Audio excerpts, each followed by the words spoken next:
Pues a continuación les voy a dar pues una sesión de cápsula de simulación, video corto donde veamos cómo se utilizan o representan las señales discretas y sus propiedades utilizando MATLAB. Bueno, inicialmente para las señales discretas se requiere definir el vector del tiempo. En este caso el vector del tiempo pues lo notamos como n. Asumiendo que los periodos de muestreo son unitarios, pues simplemente es un vector que puede ir desde -10 con pasos de 1 hasta 10. Ese sería nuestro vector de tiempo discreto. Como podemos observar, pues si tenemos un vector de tiempo discreto desde -10 hasta 10, pues va a tener un tamaño de 21 casillas porque incluye el 0, ¿no? Por ejemplo, podemos definir, si queremos graficar un impulso unitario, entonces, pues inicialmente podemos definir una señal Y que tenga, que esté rellena de ceros, ¿sí? Desde 1 hasta 21, que es el tamaño de n, ¿sí? Para que la podamos graficar en forma directa, ¿cierto? Entonces aquí observamos, Y va a ser un vector de 1 por 21, y podemos decir que el vector Y, la casilla de la mitad, que es la casilla 11, de ese vector Y que tenemos acá, fila 1, columna 11, le guardamos 1, pues básicamente lo que vamos a hacer es que el vector de Y en la casilla 11, voy a hacer doble clic acá, sea un 1, ¿no? Entonces aquí se observa, ¿no? Desde 0 hasta la casilla 11 vale 1 y el resto vale ceros, ¿no? Bien. Entonces, si queremos graficar el impulso unitario, pues para señales discretas no utilizamos el comando plot, que normalmente utiliza señales continuas, sino que utilizamos el comando stim, que tiene la misma estructura. Primero, la variable independiente, que sería n, y segundo, la variable dependiente, que sería y, ¿no? Entonces aquí, básicamente con ese comando stim, lo que hacemos es graficar, por ejemplo, nuestra primera señal, que sería el impulso unitario discreto, ¿no? El impulso unitario discreto. Lo vamos a arreglar de una mejor manera acá para que se vea mejor. Entonces, de esta manera es que nosotros graficamos las señales discretas, ¿no? Con el comando stim, como se aprecia aquí en la gráfica.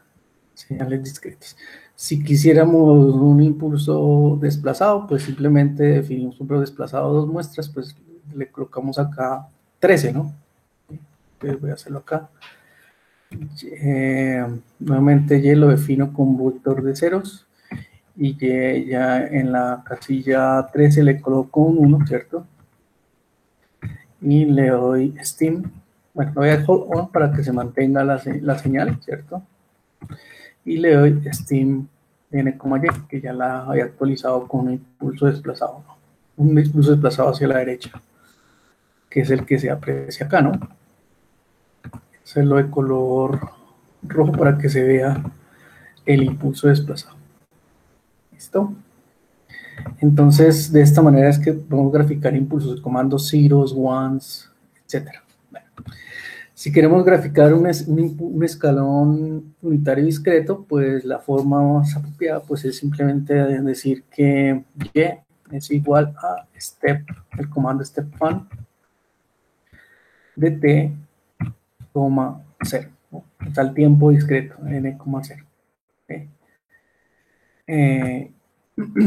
Observen que Y va a tener el mismo tamaño del vector del tiempo discreto, y voy a definir una nueva figura, ¿cierto? Y en esa figura voy a graficar el escalón, stim n, y, ¿no? Gráficamente, entonces aquí podemos apreciar la gráfica del escalón unitario discreto, nuevamente utilizando el comando stim. Voy a hacer acá para que se vea un poco mejor la escala en el eje Y. Y observamos que ese escalón, pues, tiene, tiene amplitud 1 para tiempos mayores o iguales que 0. Para tiempos mayores o iguales que 0. Si queremos un pulso par, por ejemplo, que arranque en -4 y termine en 4, pues fácilmente podríamos definir y con amplitud 2, digamos. Entonces, digamos que Y es igual a de amplitud 2 por el step fun de n que arranca en -2, ¿cierto? Y le restamos el escalón que arranca en 2, ¿cierto? Bueno, sería que arranque en 3, ¿no? Porque estamos trabajando con muestras, o sea, incluiría no incluiría la muestra en n igual a 2 segundos, ¿no? Pues el step fun, el menos indica textualmente el tiempo donde queremos el adelanto o el atraso, ¿no?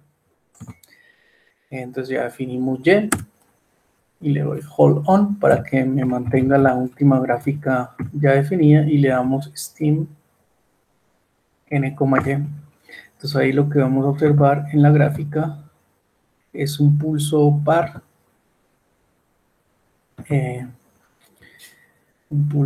voy a mostrar aquí, este sería un pulso par con amplitud 2, ¿no? Con amplitud 2. Voy a ajustar aquí esto. 2. Un pulso par con amplitud 2, ¿no? Si queremos graficar una rampa unitaria discreta, pues podemos definir que Y es igual a N, que sería la rampa, ¿cierto?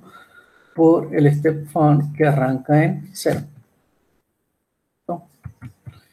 Ya tendríamos nuestra rampa unitaria. Pero entonces aquí hay un problema y es que tenemos dos vectores tamaño 1 por 21 y tienen que ser productos punto a punto, ¿sí?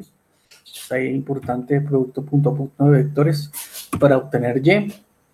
Y podemos, pues ya tenemos el hold on, vamos step ny, pues vamos a graficar la rampa unitaria discreta. Voy a modificar aquí, digamos, voy a colocarla de color verde para que se vea diferente y bueno, voy a colocarle un grosor apreciable y una altura en Y voy a trabajarla, digamos, hasta 11 para que se vea, ¿no? Entonces ahí tenemos la señal verdecita que sería la rampa unitaria discreta y así sucesivamente podemos trabajar con la cuadrática, cúbica, etcétera, ¿no? Por ejemplo, la cuadrática pues sería muy fácil, Y igual a n. Entonces aquí sería n punto elevado, nuevamente punto elevado porque tienen que ser operaciones punto a punto, al cuadrado, ¿cierto? Punto por el step fun, ¿no? Entonces tendríamos una parábola en Y steam n, y se guarda ahí como una parábola unitaria discreta, que sería la respuesta en morado, sí, en morado que está ahí. Darle un grosorcito más significativo y darle el vector del tiempo un poco más grandecito, por ahí está 10 por 10, pues estaría hasta 100 más o menos. Entonces ahí se ve la rampa unitaria en color verde y la parábola unitaria en color fucsia. ¿Listo? Bueno, entonces esas son las señales fundamentales. Bien, queremos revisar pues señales periódicas. Nosotros en el curso pues revisamos dos señales para verificar si eran periódicas o no. La primera señal que tiene una frecuencia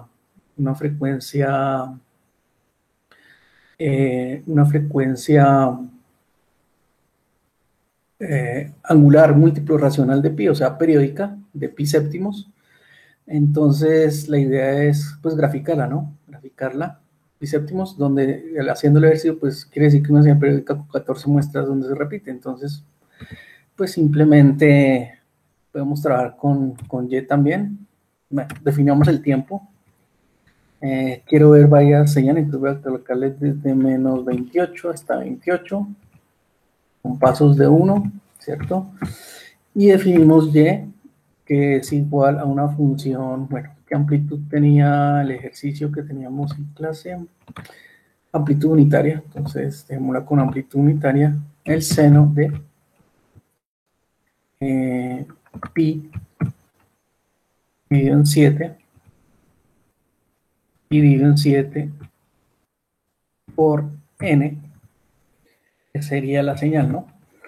Ya sabemos que la frecuencia es de pi séptimos, múltiplo racional de pi, la frecuencia lineal es de 1 sobre 14 Hz y el periodo fundamental 1 sobre 14 ciclos muestra, perdón, y el periodo fundamental pues 14 muestras. Entonces tenemos allí y voy a darle una nueva una nueva figura y voy a darle plot no, sino Steam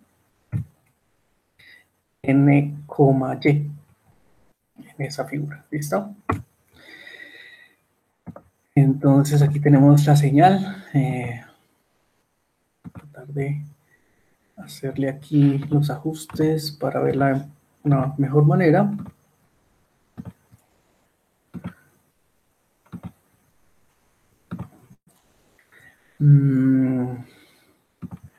Bueno, acá le colocamos grilla, menos 1.2 a 1.2. Entonces aquí podemos observar pues la señal, ¿no? La señal es periódica, ubiquémonos en la muestra 0. 1, 2, 3, 4, 5, 6, 7, 8, 9, 10, 11, 12, 13, 14, ¿no? Cada 14 muestras se repite la señal. Y la señal va a tener los mismos valores, ¿no? Valores en amplitud, ¿sí? Es decir, que si esta señal la invertimos en el tiempo, perdón, la adelantamos o la retrasamos 14 muestras, va a coincidir perfectamente porque es periódico. Bueno, pues obviamente también en clase pues revisamos una señal que no era periódica, que tenía eh,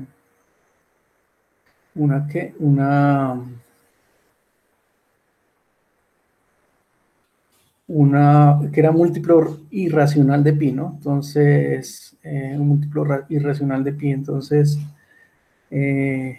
omega 0 era pi por sobre 5 raíz de 2, ¿sí?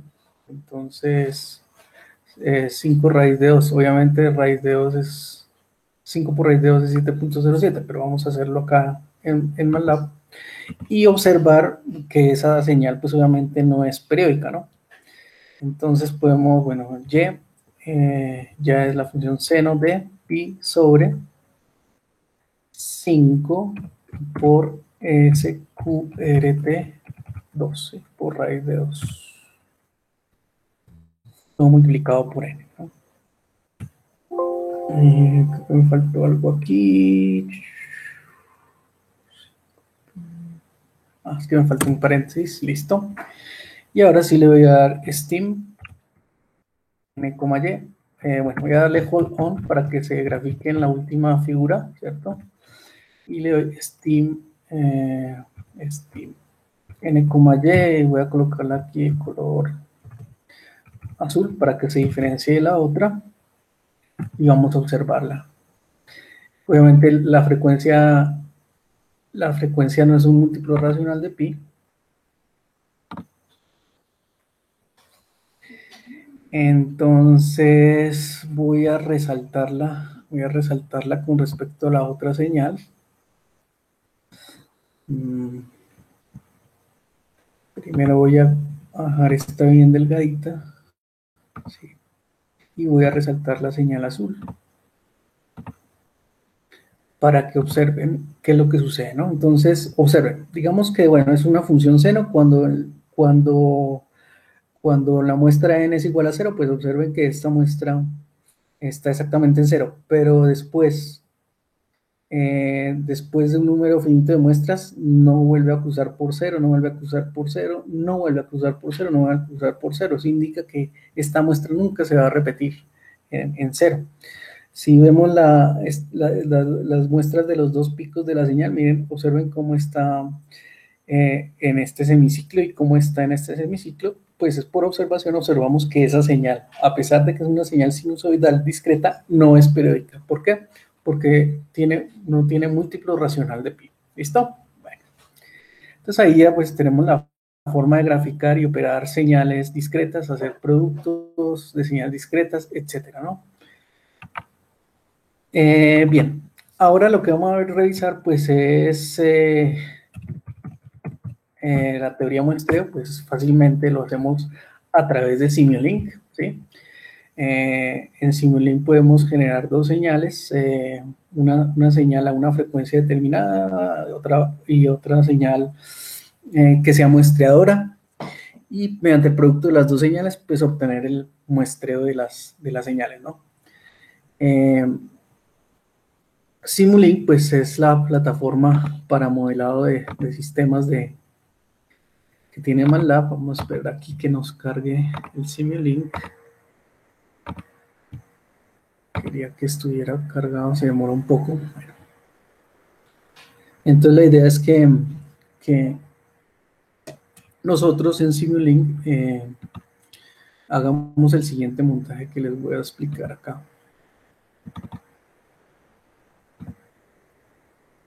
La idea es que en Simulink montemos un generador de señal, puede ser sinusoidal, montemos un tren de pulsos donde nosotros le definamos la frecuencia o el periodo de muestreo y el ciclo de trabajo, los operemos mediante un bloquecito de producto punto, y en un scope, pues si queremos, pues revisar las tres señales, ¿no? La señal continua x de t, la señal muestreadora m de t, y obviamente aquí la señal muestreada xm de t, para revisar rápidamente en un scope,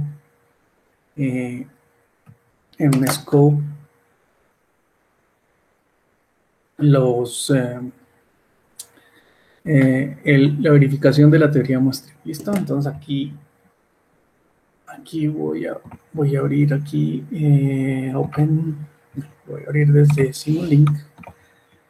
Aquí voy a abrir un nuevo modelo, ¿sí? Y en ese modelo, pues la idea es que en ese modelo coloquemos lo que ustedes tienen que hacer prácticamente en laboratorio, unas fuentes de señal. ¿Qué fuente de señal? Pues vamos a utilizar, digamos, la señal seno a una frecuencia preestablecida, el tren de pulsos, ¿sí? El tren de pulsos. En MAT pues utilizamos el bloque de producto punto, ¿cierto? Producto punto. Y en Sinks pues coloquemos el scope, ¿no? El scope. Entonces con esos elementos pues fácilmente uno ya puede trabajar. Entonces digamos que voy a configurar inicialmente la función seno, ¿no? Entonces la función seno, voy a colocarle, digamos, amplitud 2, por ejemplo, ¿sí?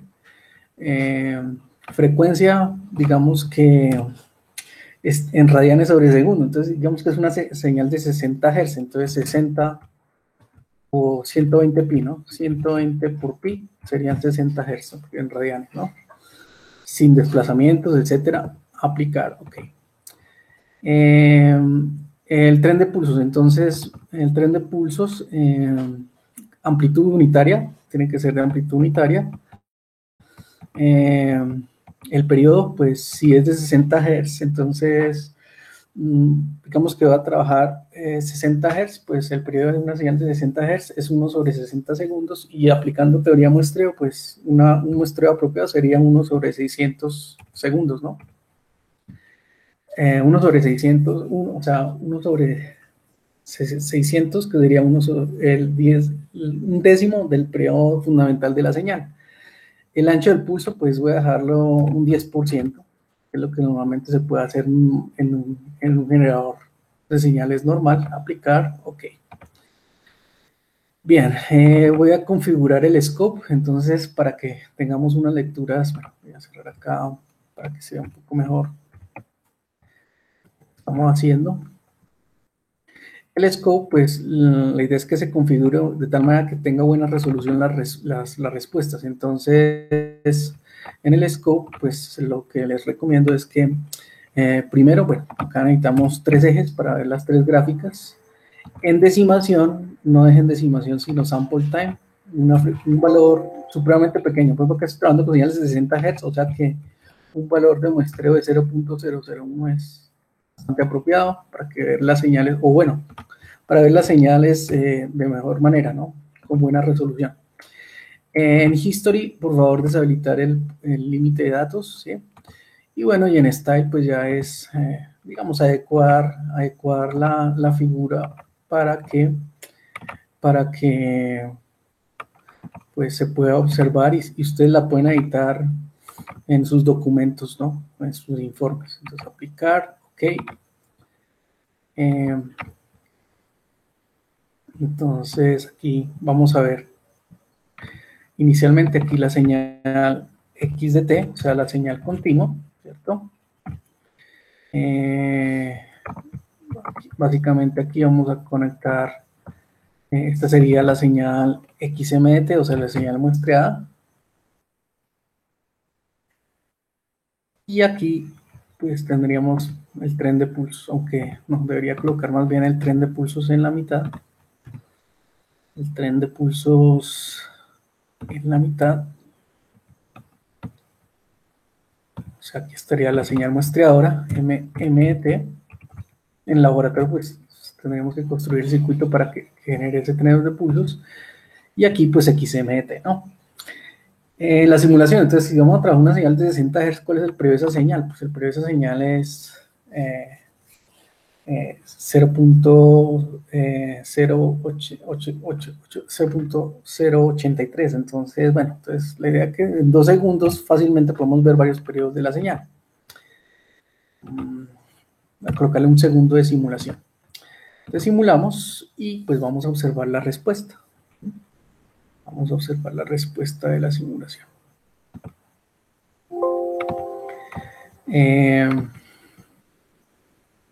Bueno, voy a simularlo hasta 0.2 segundos. 0,2.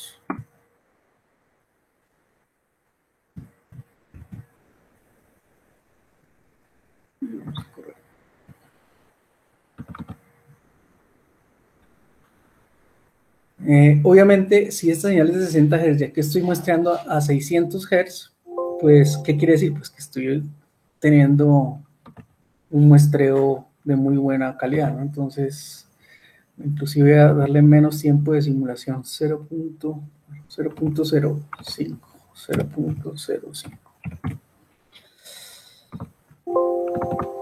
Entonces aquí lo que observamos es la señal, en la parte superior pues la señal continua, ¿cierto? En la parte inferior el tren de pulsos, ¿cierto? Y aquí la señal bien digitalizada, ¿no?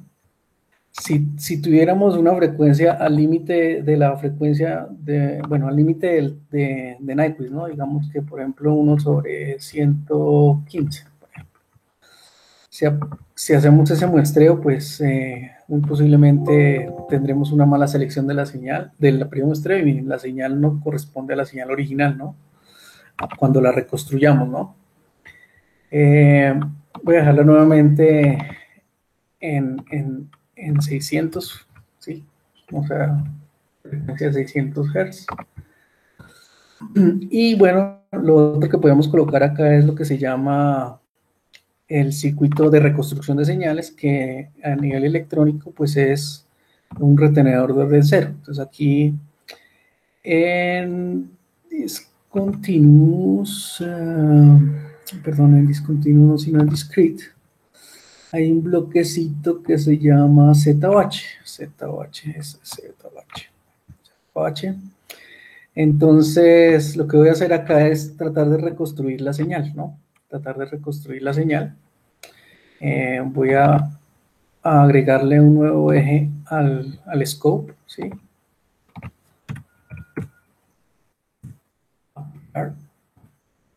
Ok. Y entonces, a la señal muestreada la voy a reconstruir y la voy a observar acá en el último canal. Entonces aquí puedo decir que es la señal X reconstruida o cuantizada de T, ¿cierto?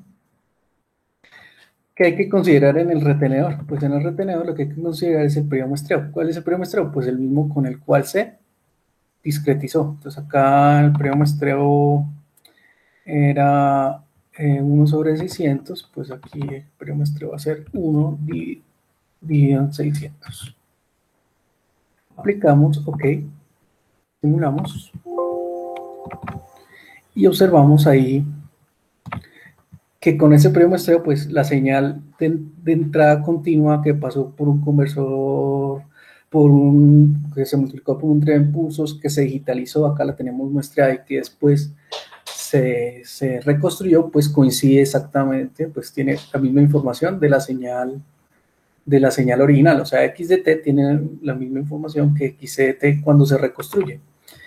Voy a hacer acá pues el caso en el cual hemos utilizado un periodo muestreo que no coincide, ¿no? 115 que no cumple con Nyquist. Y aquí también voy a colocar 115 y vamos a ver las diferencias, ¿no? Al reconstruir la señal, pues obviamente no coincide con la original, ¿no? Entonces ahí podemos observar o apreciar que la señal x de t no coincide con la señal reconstruida en el tiempo. Después, cuando veamos el análisis frecuencial, pues veremos los espectros, ¿no? Bien.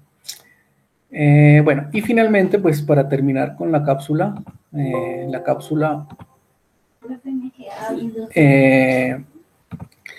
pues la idea es revisar pues en la simulación, cómo haríamos la simulación del ejemplo que nosotros hicimos de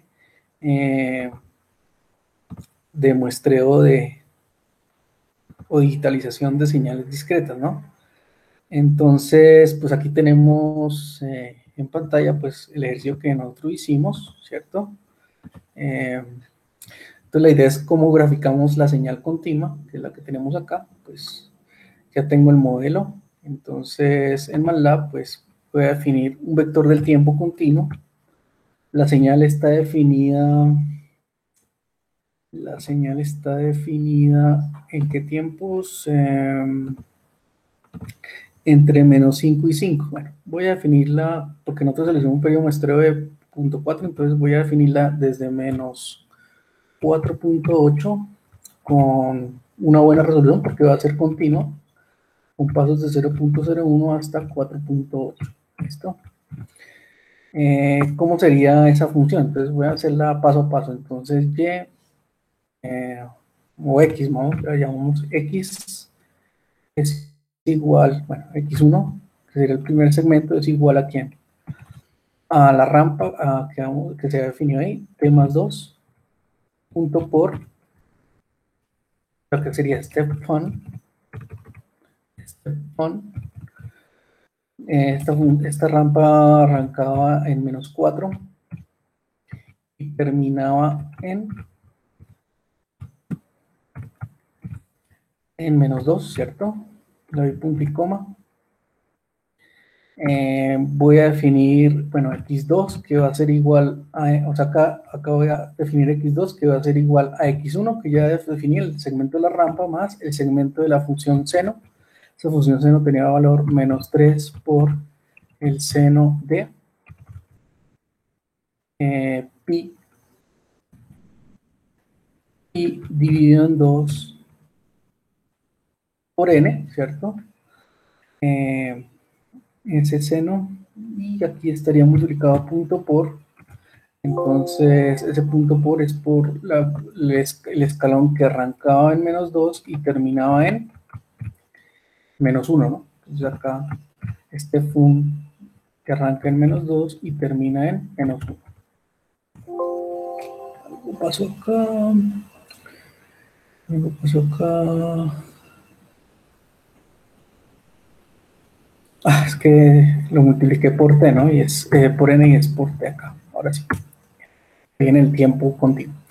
Luego defino x3, que sería pues la suma de x2, que incluye a x1, más el otro segmento que es un valor constante, amplitud 3, por un step function que arrancaba en -1 y terminaba, y obviamente termina en 1, ¿no? X4, que incluye a X1, X2, X3, ¿sí? Estoy en X3, que incluye X2 más X1, multiplicado por la rampa negativa. ¿Cuál es la rampa negativa? Menos T más 4, punto por, entonces, un escalón que arrancaba en 1 y terminaba en 3.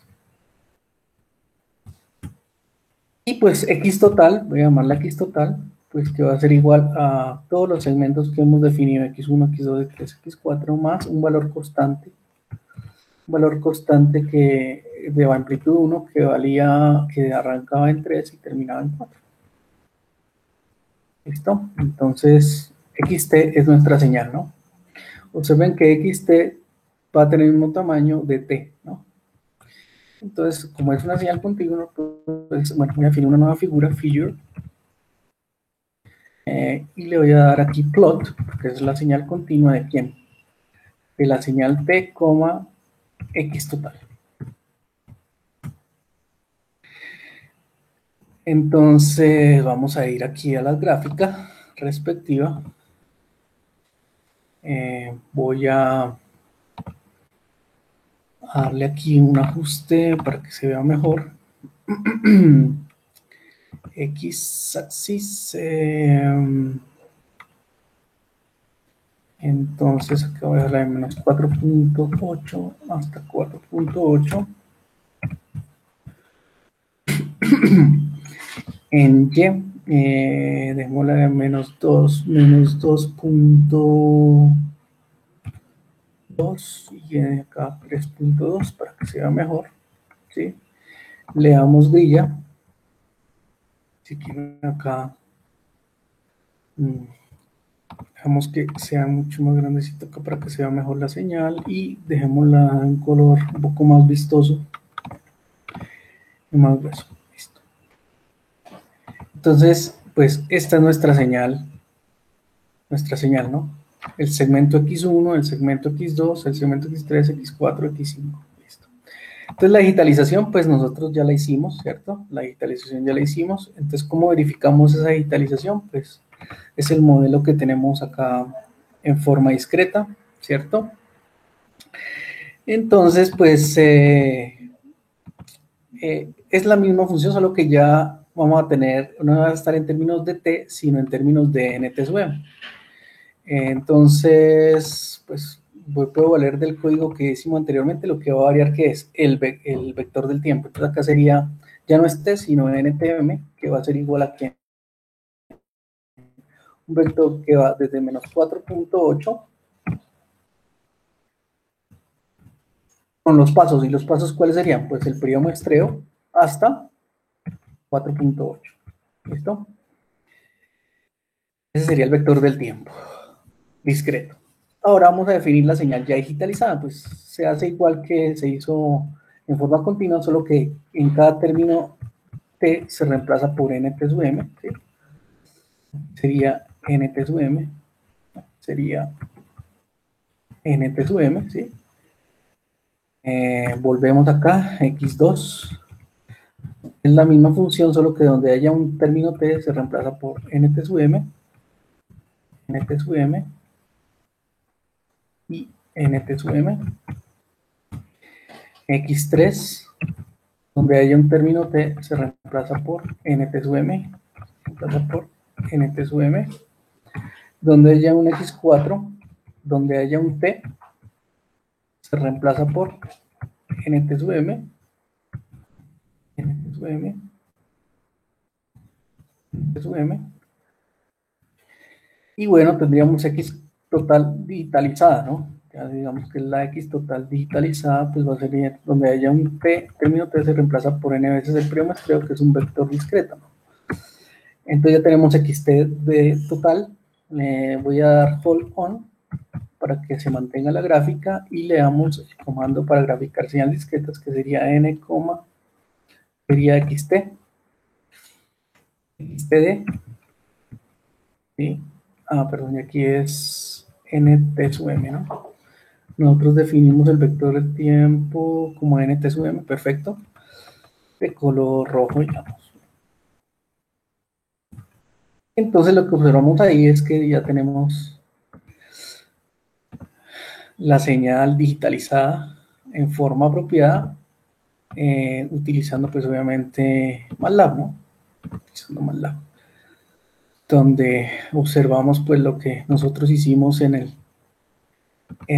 clase, donde bueno, aquí voy a mostrarles para que veamos exactamente el periodo muestreo, las muestras en X. Voy a ajustarle para que me dé la escala en pasos de 0.4. 0.4. Aplicar, ok, ¿sí? Entonces, aquí lo que observamos es que en la muestra cuando vale 0, cuando vale 0.4, 0.8, 1.2, 1.6, ¿sí? Está perfectamente muestreado de acuerdo al modelo que nosotros obtuvimos. Bien, entonces con esto pues simplemente quería mostrarles eh, a ustedes el uso de MATLAB, de la plataforma MATLAB, que también se puede hacer muy parecido en Scilab, para trabajar con señales y verificar la teoría de muestreo. Eh, entonces, estamos en contacto, muchachos, y que tengan un buen fin de semana. Nos vemos el próximo miércoles en Evaluación.